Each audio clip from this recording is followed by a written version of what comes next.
Hello friends, welcome to our YouTube channel. जैसा कि हमने यूनिट 1 के बहुत से टॉपिक्स वीडियो में कवर कर चुके हैं। जो 52 मिनट्स की वीडियो थी उसमें हमने यूनिट 1 के बाकी के टॉपिक्स कवर कर चुके हैं और बीच में ही क्लास कट हो गई थी, तो उसके यूनिट 1 के 2 टॉपिक्स हमारे रह गए थे जिनको आज हम इस वीडियो में कवर करने वाले हैं। ये डीएलएड सेकेंड ईयर का संज्ञान अधिगम और बाल विकास का थर्ड वीडियो है और ये यूनिट 1 का ही लास्ट का पार्ट है। इसमें 2 टॉपिक ऐसे थे जो कि रह गए थे और वो बहुत ही इम्पॉर्टेंट है एग्ज़ाम के लिए।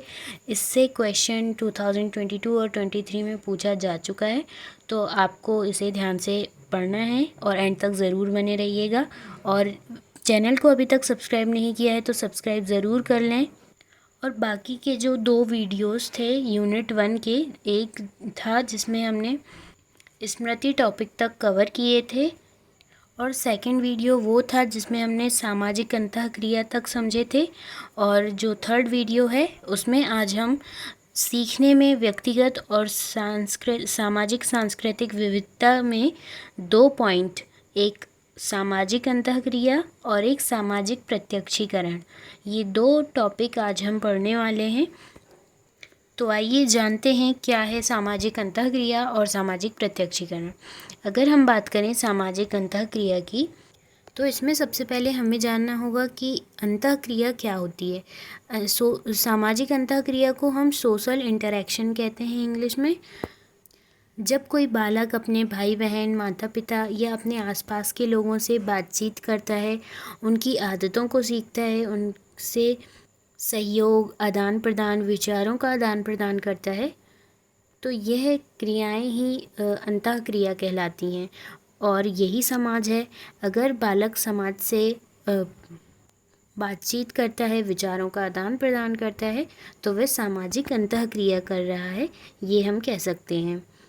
जैसे यहाँ पर लिखा है कि बालक अपने समूह के साथ अंतःक्रिया संपन्न करता है, जैसे सहपाठियों के साथ खेलना और कक्षा के विद्यार्थियों के साथ अध्ययन करना और अन्य छात्रों से संपर्क स्थापित करना। तो ये अंतःक्रिया के उदाहरण हैं जो एक बालक अपने समूहों के साथ करता है। अब हम देखते हैं कि सामाजिक अंतःक्रिया किस प्रकार से संपन्न होती है। तो यहाँ पर सामाजिक अंतःक्रिया सामान्य रूप से 2 प्रकार से संपन्न होती है। पहली वो जो प्रत्यक्ष रूप से होती है और दूसरी वो जो अप्रत्यक्ष रूप से संपन्न होती है। यहाँ पर प्रत्यक्ष रूप से सामाजिक अंतःक्रिया का मतलब है कि यदि हम किसी व्यक्ति से प्रत्यक्ष रूप से आमने सामने बातचीत कर रहे हैं, विचारों का आदान प्रदान कर रहे हैं हाव भाव के साथ, तो वह प्रत्यक्ष रूप से सामाजिक अंतःक्रिया कहलाती है। और अप्रत्यक्ष रूप से सामाजिक अंतःक्रिया वो होती है जिसमें हम किसी लेखक के द्वारा लिखी गई पुस्तक पढ़कर उस लेखक के विचारों को समझ रहे हैं, या समाचार पत्र पढ़ रहे हैं, या किसी धर्म ग्रंथ को पढ़ रहे हैं, तो वह अप्रत्यक्ष रूप से सामाजिक अंतःक्रिया कहलाती है। अब हम ये देखते हैं कि सामाजिक अंतःक्रिया कितने प्रकार की होती है। तो यहाँ पर हम 5 प्रकार की सामाजिक अंतःक्रियाओं को पढ़ेंगे। पहली वो जो व्यक्ति से व्यक्ति की होती है, यानी जब कोई एक व्यक्ति दूसरे व्यक्ति, जैसे कि बालक अपने माता से या पिता से, भाई बहन से या अपने आसपास रहने वाले व्यक्तियों से अंतःक्रिया करता है, तो यह व्यक्ति से व्यक्ति की अंतःक्रिया कहलाएगी। और नेक्स्ट है व्यक्ति से समूह की अंतःक्रिया। इसमें एक व्यक्ति किसी समूह में, यानी अब हम कैसे ऐसे कह सकते हैं, यदि एक बालक अपने सहपाठियों के साथ यानी समूह में उन्हें कुछ बता रहा है या बातचीत कर रहा है, या बालकों के समूह के समक्ष अपने विचारों को प्रस्तुत कर रहा है, या पड़ोसियों के साथ वह बातचीत कर रहा है, अंतःक्रिया कर रहा है, तो वह व्यक्ति से समूह की अंतःक्रिया कहलाएगी। ये एग्जाम्पल के रूप में भी आप देख सकते हैं। नेक्स्ट अब हम देखते हैं समूह से समूह की अंतःक्रिया। इसमें ये बताया गया है कि धर्म, भाषा, जाति, संस्कृति के आधार पर समाज में विभिन्न समूह देखे जाते हैं। जब एक समूह दूसरे समूह से अंतःक्रिया करता है यहाँ पर, तो वह समूह से समूह की अंतःक्रिया कहलाती है। और जब अलग अलग समूह एक दूसरे से अंतःक्रिया करते हैं तो इससे बालकों में नैतिकता, सामाजिकता और चारित्रिक गुणों का विकास संभव होता है। तो इस प्रकार से समूह की अंतःक्रिया का विकास यहाँ पर बहुत ही महत्वपूर्ण भूमिका निभाता है। नेक्स्ट अब हम देखते हैं व्यक्तिगत अंतःक्रिया।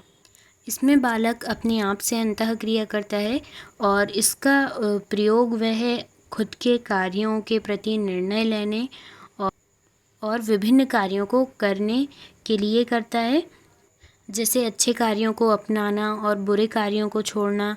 ये एग्जाम्पल के रूप में आप देख सकते हैं कि ये जो उदाहरण है वो व्यक्तिगत अंतःक्रिया के अंतर्गत आएगा।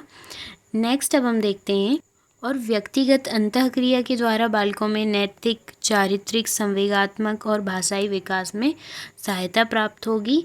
नेक्स्ट अब हम देखते हैं व्यक्ति से वस्तु की अंतःक्रिया।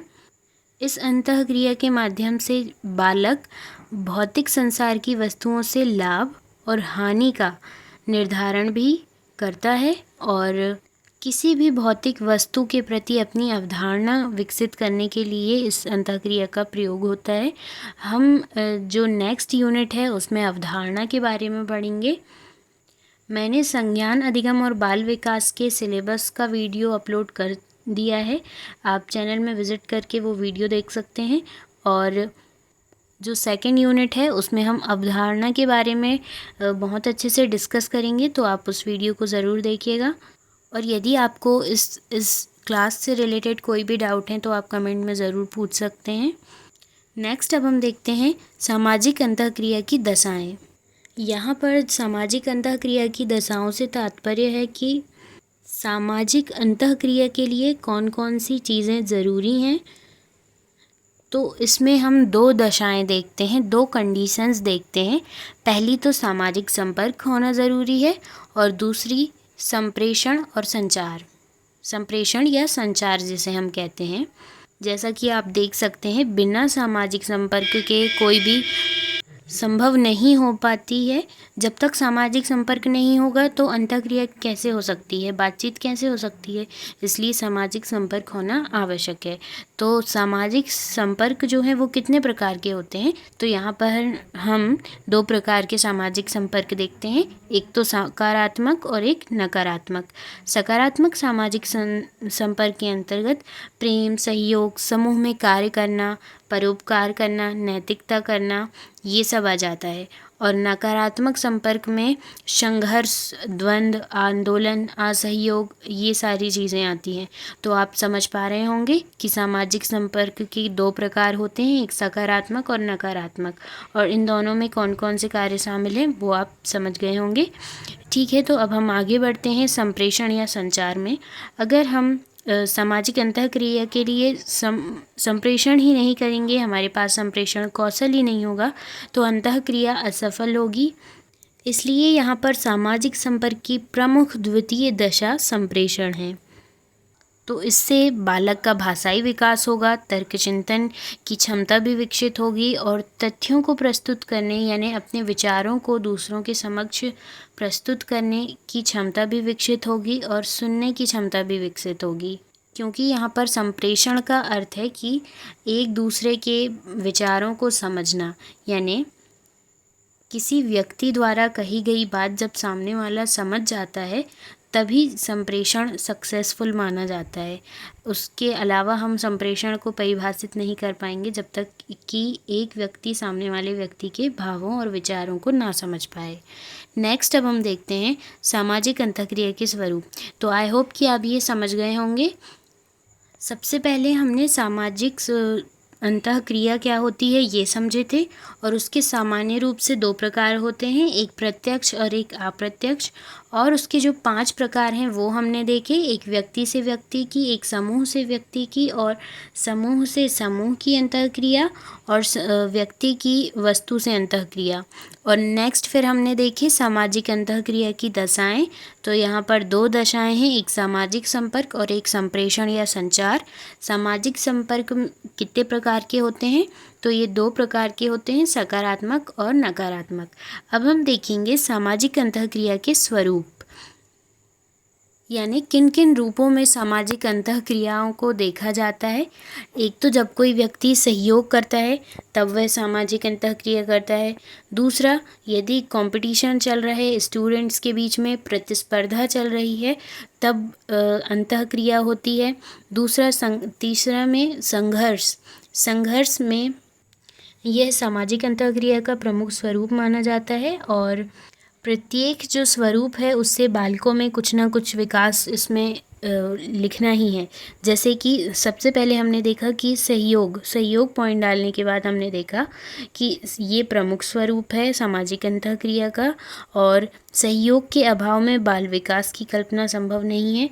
इसी तरह बालकों में इसमें परिवार, समाज, विद्यालय में सहयोग की प्रमुख भूमिका निर्वहन करता है, यानी सहयोग की भावना का विकास होता है बालक में। और दूसरे में देखिए प्रतिस्पर्धा, तो यहाँ पर छोटे रूप में इसका उदाहरण दिया है। और प्रतिस्पर्धा के माध्यम से बालक का सर्वांगीण विकास होता है। और संघर्ष के द्वारा बालक में जागरूकता, एकाग्रता, परिश्रम और संवेगात्मक नियंत्रण का विकास होता है। ठीक है, तो आप इतना समझ गए होंगे कि इसके स्वरूपों में आपको किस तरह से लाइंस लिखना है अगर एग्ज़ाम में पूछा गया तो।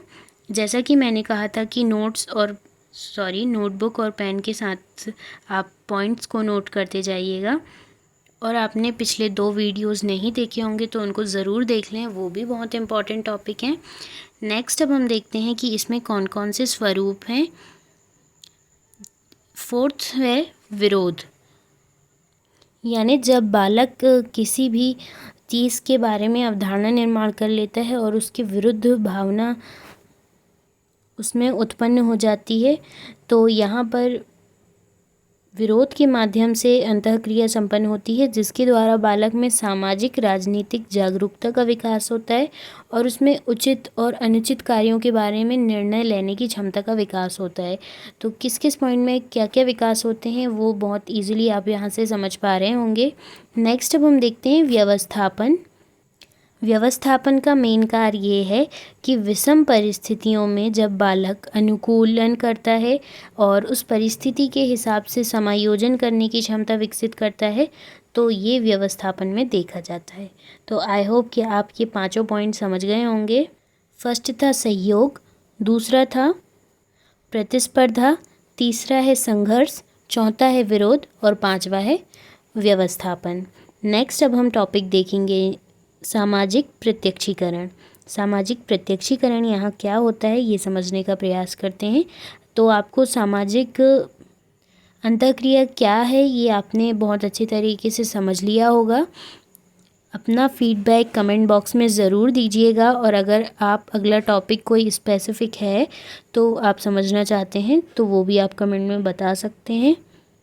अब हम सामाजिक प्रत्यक्षीकरण को समझते हैं। तो सामान्य रूप से सामाजिक प्रत्यक्षीकरण का अर्थ ये होता है कि यदि कोई बालक किसी भी वस्तु, व्यक्ति के संबंध में अपने मस्तिष्क में अवधारणा का निर्माण करता है या उसकी पहचान बना लेता है, तो वह सामाजिक प्रत्यक्षीकरण कहलाता है। हम 2nd यूनिट में अवधारणा को डिटेल में पढ़ेंगे।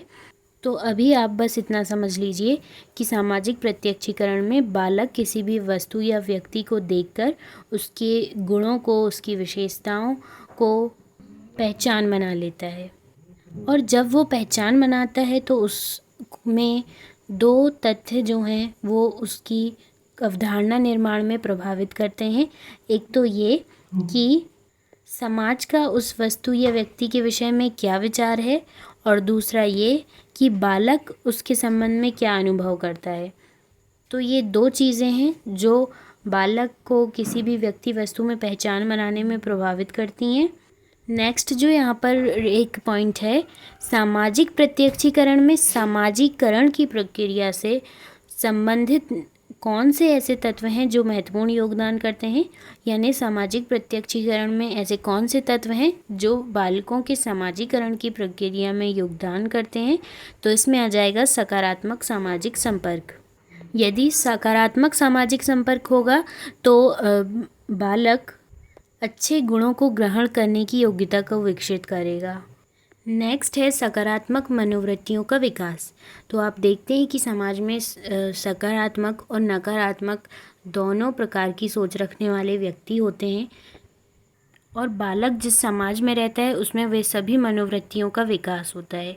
लेकिन बालक द्वारा उन मनोवृत्तियों का चुनाव करना जिससे समाज, राष्ट्र और सभी के लिए लाभदायक होती हैं, उन्हीं मनोवृत्तियों का चुनाव किया जाता है।